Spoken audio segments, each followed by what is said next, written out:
حضرت عطا رحمۃ اللہ علیہ مشہور تابعی ہیں، یہ فرماتے ہیں کہ میں حضرت عبداللہ ابن عمر رضی اللہ تعالیٰ عنہ کے ساتھ بیٹھا ہوا تھا۔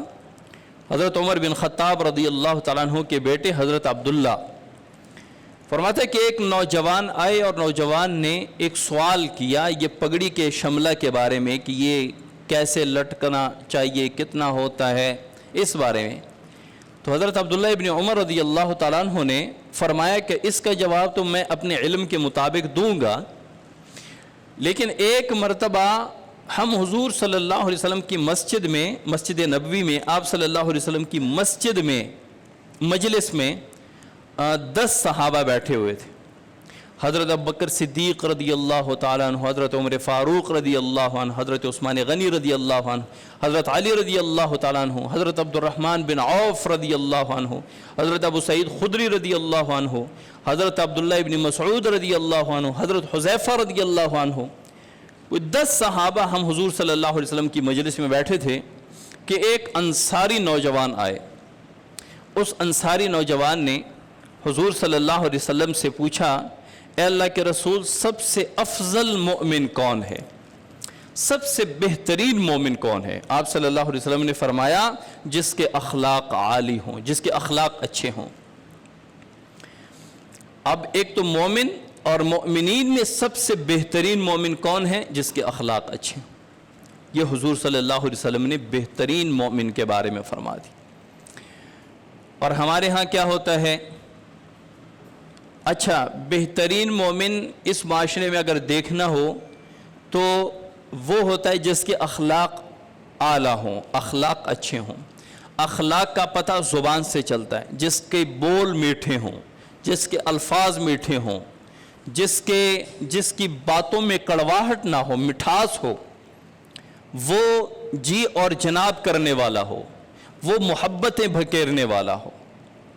ہمارے ہاں وہ بندہ فخر کرتا ہے جس کی مجلس میں کوئی بیٹھنا پسند نہ کرے اور کہے کہ اس کی مجلس میں بیٹھیں گے وہ تو بڑا بد اخلاق آدمی ہے، وہ ہماری طرف متوجہ ہوگا اور ہماری بے عزتی کرے گا۔ وہ کہتا ہے کہ میرے سامنے تو کوئی ٹک ہی نہیں سکتا، میرے سامنے تو کوئی بیٹھ ہی نہیں سکتا، حالانکہ وہ بدترین مسلمان ہے۔ اسے بدترین کہا گیا ہے کہ جس کے بد اخلاقی کی وجہ سے لوگ اس کے پاس بیٹھنا پسند نہ کریں، اور جس کے پاس لوگ بیٹھنا پسند کریں اس کے عالی اخلاق کی وجہ سے، اس کے میٹھے بول کی وجہ سے کیا ہے، اس کو بہترین مسلمان کہا گیا ہے، بہترین مومن کہا گیا ہے۔ تو آپ صلی اللہ علیہ وسلم نے فرمایا اس نوجوان کے جواب میں کہ بہترین مومن وہ ہے جس کے اخلاق اچھے ہوں۔ اخلاق اچھے کرنا بڑا آسان کام ہے، بڑا معمولی کام ہے، اور فضیلت بہت زیادہ ہے۔ اللہ کے حضور بھی، آپ صلی اللہ علیہ وسلم کے ہاں بھی، اور مسلمان معاشرے میں بھی، بلکہ انسانی معاشرے میں، بلکہ ہر جاندار کے ہاں اچھے اخلاق کی بڑی اہمیت ہوتی ہے۔ بس زبان کو تھوڑا میٹھا کرنے، جہاں پہ اوئے کہنا ہے، اوئے ادھر آ، وہاں پہ جی ادھر آئیں۔ معمولی الفاظ کے بدلاؤ سے آپ کی زبان میں مٹھاس آ گئی۔ آپ نے جہاں کسی کو ٹوکنا ہے تو ٹوکنے میں بھی آپ مٹھاس پیدا کر سکتے ہیں۔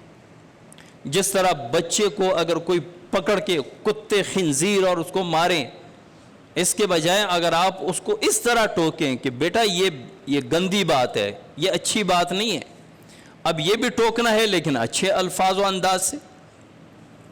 حضور صلی اللہ علیہ وسلم کی ایسی زبان میں ایسی مٹھاس تھی کہ دشمن بھی گرویدہ ہو جاتے تھے۔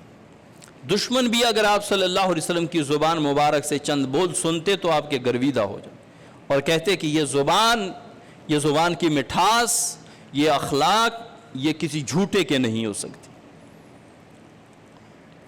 تو حضور صلی اللہ علیہ وسلم نے اس نوجوان کو جواب دیا کہ سب سے افضل مومن وہ ہے جس کے اخلاق اچھے ہوں۔